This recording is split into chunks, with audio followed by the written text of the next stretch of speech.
Hey guys, welcome back to my channel. So the bin with the 3 species of worms sold almost immediately the minute I put it on my website. So right now I'm drying out castings and I got to check my euros, and I want to show you something I did. Well, I've tried to set up a worm time lapse in one of these containers like I've seen other channels have. And it has gone down. But I think I call this time lapse a fail, and I'll tell you why. So, I'm going to have to attempt a few tries and try to figure this out. There's a lot of liquid in there. But what happened with this time lapse is every time I point my camera towards it, and it's a Wise camera, they're really good cameras, I keep getting a reflection back. And every setting I have tried, I just can't get rid of that reflection. So I have to figure it out. I got to play with it. Maybe I need to put this inside a box, or I don't know. So if any of you have any tips, let me know. But anyway, I'm going to continue to play with the time lapse, but I will consider this time lapse, a video with this thing, a fail. And I've been working on it for a few weeks, so bummer. But I don't give up, so I just have to figure out the reflection part of it, because I don't know. So anyway, that's what's happening around here. So anytime I want to start drying out castings, I take the castings and I just start playing with it and like crumbling the pieces between my fingers. And I do this every day, just for a few minutes, because when I do, the castings become like powder. And then it's easier to sift through the 1/8 mesh to get any cocoons out, or like these little pieces that the worms didn't eat, So this is what I do. And you'll see every time I do it, it just gets fluffier and fluffier. And it just becomes, I don't know, to me it looks like a really nice product when it's like that.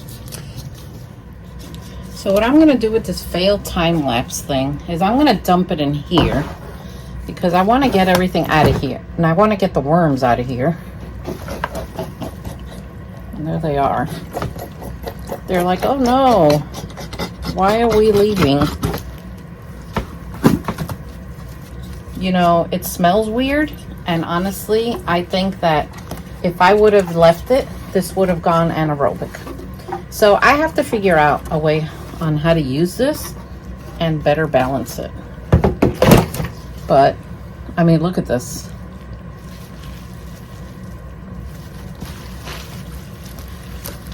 There's definitely a weird odor, but I think the worms can handle it. So what I'm going to do is I'm just going to mix this up, and I'm going to add more bedding to this, dry bedding, so it can start sucking up all that moisture and help the worms out. So let me go get that. Okay. Yeah, this is definitely an attempted time-lapse video gone wrong. So there's African night crawlers in here and European night crawlers. So what I'm going to do is I'm going to take a nice big helping of peat moss. And I'm just going to start working it in so that it can, start absorbing. So peat moss is very powdery. Oh. It's one of the things I don't like about it. And then we're going to let them settle in. If I think I add too much and it sucks all the moisture out of it, then I can just add a little mosquito dunk water and it'll balance it out.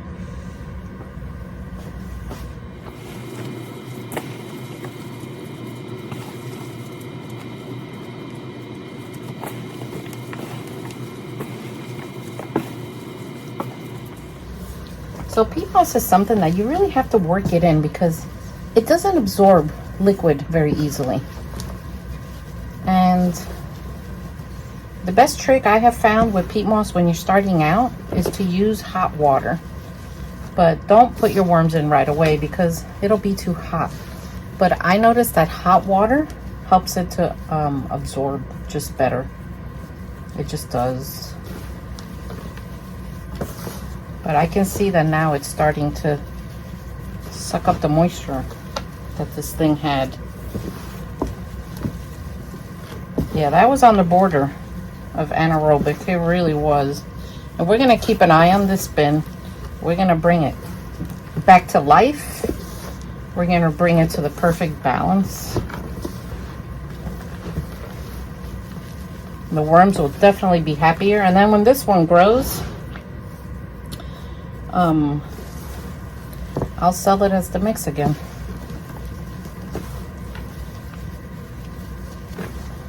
All right. So see, look, the peat moss is starting to absorb all that nasty moisture. So hopefully I'm going to figure it out. You know, I like playing with different things and just trying different experiments and just see. This is definitely a fail on my part. But what do? When I fail at something, what do I tell you all? Don't give up. Don't beat yourself up. It is not worth it, guys. Learn from your mistakes and then just move on. And if you really want to do one, like a time lapse like this, and obviously I failed and I still want to do one, I'm going to just keep thinking about this and how I did it and just try to learn from it. And hopefully I can figure it out with the help of, hopefully someone will comment. Because that reflection is just awful. It really is. So I have a banana that I had here, a banana peel. I'm just going to put it in the middle and bury it. And then we're going to cover this and we're going to let them calm down because I'm sure the worms are upset that I took them out of that bin. I dumped them here. And I'm going to leave the light on a little bit and I'm going to let them just calm down. And then we're going to cover them.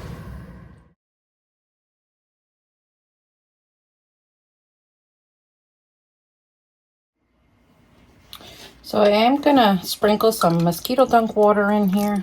Just get some fresh water in here. And then I am going to put some little bit of chow on the surface. Just to help them start eating while that banana, you know, does its thing. Because it's ripe now, the banana. Not ripe, it's green, and it's going to take a little bit.